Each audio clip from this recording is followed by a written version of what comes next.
I can't believe it. The Great Eight, Dale Earnhardt Jr. and Budweiser, our childhood, our younger years, have finally returned after 17 long years of being completely non-existent. And to really tell you how I feel about this, I'm going to look at you with my own eyes.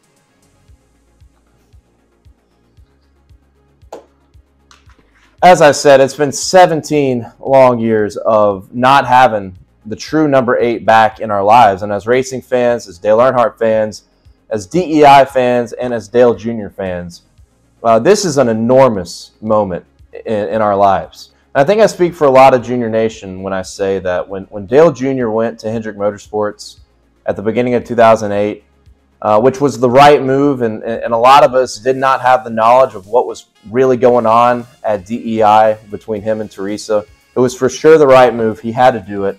It was the best move available. But I think in 2008, a lot of the magic died for many Earnhardt fans, many Junior fans. And while I continue to support, I was a child when the Great Eight went into complete non-existence. But I continue to support Dale Jr. and Hendrick Motorsports. But I like to go with the standpoint of what my dad always had said, and it totally makes sense. When Dale Earnhardt Jr. left DEI and the Great Eight is gone with the red Budweiser, they leave. You know, it didn't feel the same, and it definitely hurt in some ways because, from my dad's standpoint, a few things. One, as a Dale Earnhardt fan, big DEI guy, it's kind of like, well, he joined the enemy, right? Hendrick Motorsports, we know the rivalry between Dale Earnhardt and Jeff Gordon, and it's like he left and joined the great enemy of Earnhardt. And then two, and I think one that a lot of people don't consider, is his number was a number 88, which was cool. It looked pretty cool, and we've grown to love it. But who drove the 88 before him and was so good at robbing Dale Earnhardt of Daytona 500s? Dale Jarrett. Like, there was a lot of Dale Earnhardt fans that hated Dale Jarrett because he was an expert, a master at beating Dale Earnhardt at Daytona. A lot of times he was just better. So, you know, that's how my dad described it to me, that he kind of just didn't feel the same when it first happened because of those two reasons. Like, you're joining the enemy and you're taking the number of another enemy, you know, if you will. So when the number 8 lost Budweiser and lost Dale Jr., it lost some magic for a lot of us. You know, even if we were kids, teenagers, adults, I think there's a lot of people that felt that way. Once again, nothing against Dale Jr. at all. He did the right thing. But my point in telling you that information and telling you that opinionated story is it makes it so much more special that it's finally back. And, you know, my opinion of Teresa Earnhardt was probably bad growing up until the last few years. Hearing how Dale Jr. has spoken about her, my opinion of Teresa has definitely changed. And I think she does deserve some credit for allowing this to happen.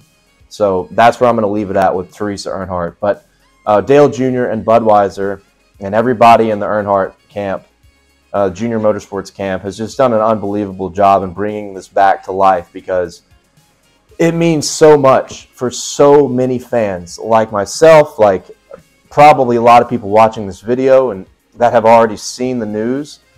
It just means everything, you know. And I've talked about this a lot in like my live streams where everything is raw, unedited, and maybe in the podcast that I used to have too.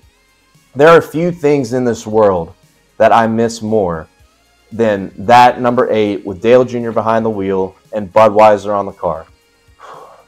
It meant so much to me in my childhood that for it to not exist as long as it has, it's actually unbelievable to think about.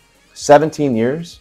And don't even try like, oh, well, the 8 with the beautiful font still made it for another year and a half or so.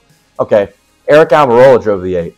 And with all due respect to Eric Almirola, thinking about Eric Almirola driving that 8 car with that font kind of makes me want to go fuck myself. Like I said, with all due respect, it's not the same. And it's never been the same. Not with the 8 that they brought back to RCR with Tyler Reddick and Kyle Busch, or the 8 that Junior Motorsports has brought back with Sammy Smith and Josh Berry and other drivers, which has been cool, and I appreciated it. But nothing is like this right here. And it's just awesome that Budweiser has become part of this, and clearly this has been in the workings for a while. And I'm just really, really thankful. And I'm trying to just find all the words without crying like a motherfucker, because I know there's a lot of Earnhardt fans and DEI and Junior fans that have probably shed some tears over the past day and a half or so. But all in all, as I wrap this up, I'm just fucking thankful. You know, it's a perfect combination. You know, Dale Jr., Budweiser, and the number 8 looking exactly the way it does with the forward slant. There are a few better combinations in all of sports from an aesthetic standpoint and from a sentimental standpoint than the number 8 with a forward slant just like that, with Dale Jr. behind the wheel and Budweiser on the car. So it just means a shit ton, to put it quite frankly. And like many of you, when you first found the news, I didn't have a lot of words. This is what I tweeted, and it got a lot of attention, which is hilarious, but that's exactly what I felt like when I saw it. So it's great to be back, and Dale Jr., Budweiser, all Junior Nation, NASCAR fans, racing fans, this Bud is for you and me and fucking everybody that has gone 17 and a half years without seeing that car on track. So just really, really thankful, and cannot wait for November 23rd.